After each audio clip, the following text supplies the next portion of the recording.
Episode 10. Dari mimpi. Aku bangkit, berjalan keluar pos dengan sedikit sempoyongan. Kemudian duduk di kuris depan. Tak lama Mas Galih muncul dari luar gerbang. "Dah bangun lu?"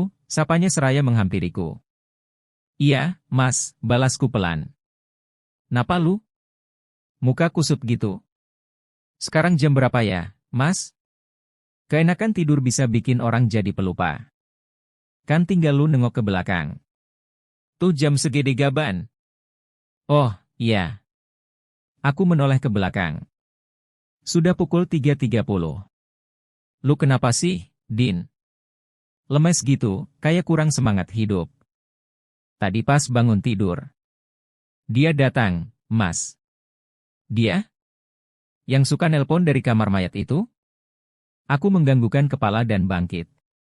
"Mau kemana lu, Din?" tanya Mas Galih. "Abis tidur hawanya lapar, Mas.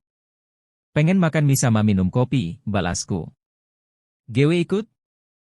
"Loh? Bukannya tadi Mas abis dari sana? Lapar lagi, pengen beli roti bakar." "Alesan, bilang aja takut sendirian di pos," ledekku.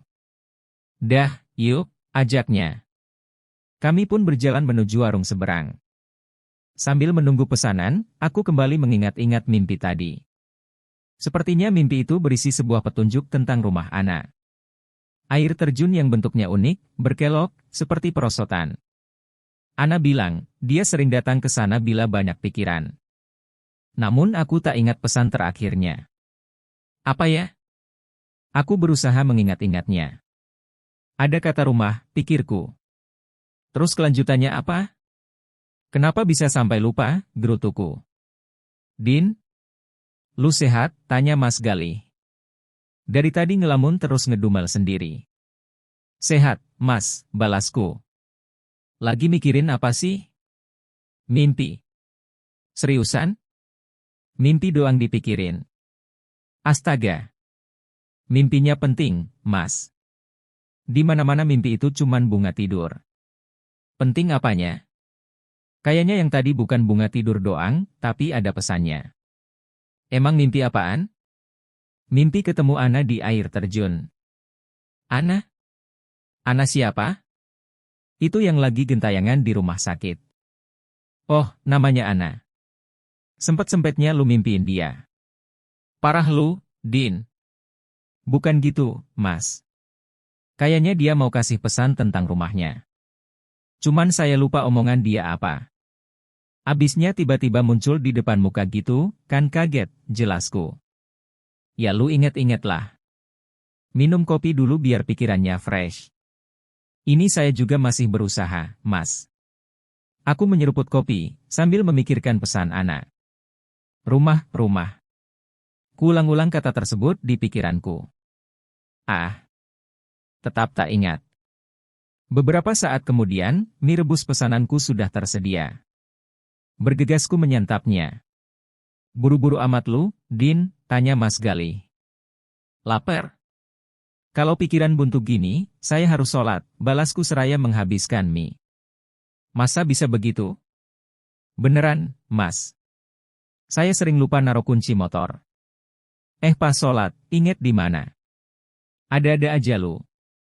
Tapi kan, subuh masih setengah jam lagi. Lu berani sendirian di musola rumah sakit?" "Saya mau ke masjid dekat sini aja, Mas." Aku bangkit, sambil menaruh uang pecahan Rp10.000. "Saya duluan ya, Mas. Jangan lama-lama." "Lama juga gak apa-apa kali, Mas. Kan udah ada yang nemenin di pos," ledekku. "Jangan asal ngomong lu, Din." Mas Galih kesal. "Bercanda, Mas." Aku berlalu sambil tersenyum setelah melihat reaksi Mas Galih. Setibanya di masjid, sudah terlihat beberapa orang di dalam. Aku mengambil wudhu, lalu duduk bersila di dalam, sambil menunggu waktu subuh. Tentunya masih memikirkan ucapan Ana tadi. Kututup mata, membayangkan kejadian saat ku bangun tidur tadi. Ana jongkok di dekat kaki dan berkata, dia ingin pergi ke sana, karena tempat itu tidak jauh dari rumahnya. Akhirnya aku bisa mengingat ucapannya. Rasanya, beban pikiran ini langsung hilang. Adzan subuh berkumandang, aku pun bangkit dan bersiap-siap untuk sholat. Setelah sholat, langsung kembali ke pos. "Napa senyum-senyum gitu?" tanya Mas Galih saat ku tiba di pos. "Dah inget?" Aku menganggukkan kepala. "Udah, Mas." "Emang dia ngomong apa?" "Tempat yang dimimpi saya tadi itu gak jauh dari rumahnya." "Lu masih inget kan tempatnya?" "Masih, Mas." "Nah cepetan dah lu cari tempatnya. Biar dia gak gentayangan terus di sini, ganggu orang-orang." "Cara nyarinya gimana?" Iya, gimana ya?" Mas Galih pun kebingungan. "Ya, lu diskusin sama Pak Supari aja ntar. Jangan nambah beban pikiran gewe," imbuhnya. Pukul 8, Pak Supari sudah datang ke rumah sakit. Bergegas aku membuntutinya ke tempat parkir. "Ana lagi," tebaknya seraya melepas helm. Aku menganggukkan kepala sambil tersenyum. "Apalagi ulahnya tadi malam?" "Dia muncul di ruang melati. Sebelumnya Suster Dita juga muncul di sana," jelasku. "Tumben Suster Dita muncul di sana." "Dia ngomong apa?" "Katanya saya harus sabar ngadapin Ana. Soalnya emang udah dipilih sama dia." "Ya emang harus sabar, terus jangan takut." Pak Supari tersenyum. "Gimana gak takut, Pak?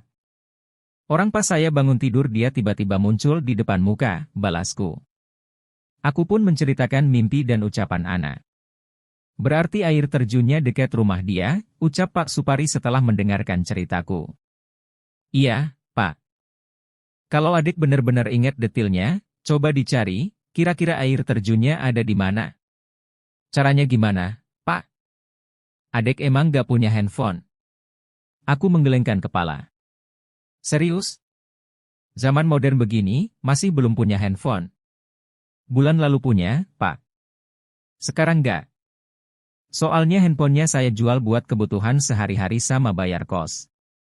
"Oh, ya udah pakai handphone Bapak aja nih." Pak Supari menyerahkan ponselnya. "Terus gimana nyarinya?" tanyaku bingung sambil menatap layar ponsel. "Kamu cek Google ketik aja air terjun di Indonesia. Siapa tahu ada yang gambarnya mirip." "Baik, Pak." Aku pun mengikuti instruksi dari Pak Supari, sambil duduk di pinggir parkiran motor. "Gak ada yang mirip, Pak," ucapku setelah mencari beberapa menit. "Coba diperinci pencariannya. Kayaknya bentuknya kayak perosotan. Ketik aja air terjun perosotan atau air terjun berbelok. Bisa juga air terjun di Jawa Selatan atau di gunung mana gitu. Intinya harus sabar. Bapak ke dalam dulu ya." Pak Supari pergi meninggalkanku yang masih sibuk memasukkan kata kunci di Google. Cukup lama aku duduk di parkiran. Sampai terlintas di pikiran, untuk memasukkan kata kunci, air terjun di Gunung Jeruk. "Ketemu," teriakku, saking senangnya. Bentuknya mirip sekali dengan yang ada di mimpiku. Bersambung.